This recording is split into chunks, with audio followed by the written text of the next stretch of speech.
హైదరాబాద్ నల్లగండ్లలోని ప్రముఖ restaurant కోడికూర చిట్టిగారేలో food safety అధికారులు తనిఖీల్లో పలు లోపాలు బయటపడ్డాయి. సరైన లేబుల్స్ లేకుండా నిల్వ ఉంచిన చికెన్, డెజర్ట్, మ్యాంగో పల్ప్ను అధికారులు గుర్తించారు.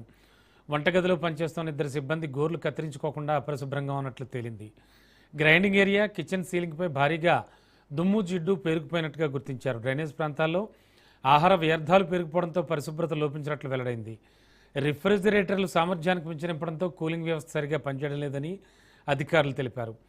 వంటనీటి నాణ్యత నివేదికలు, సిబ్బంది మెడికల్ ఫిట్నెస్ సర్టిఫికెట్లు, ప్యాకేజింగ్ మెటీరియల్, టెస్టింగ్ రిపోర్టులు కూడా అందుబాటులో లేవని స్పష్టం చేశారు.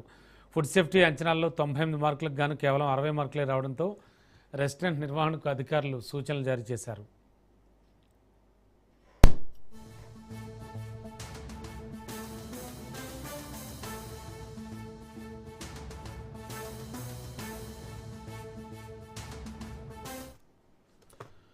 కలియుగ ప్రత్యక్ష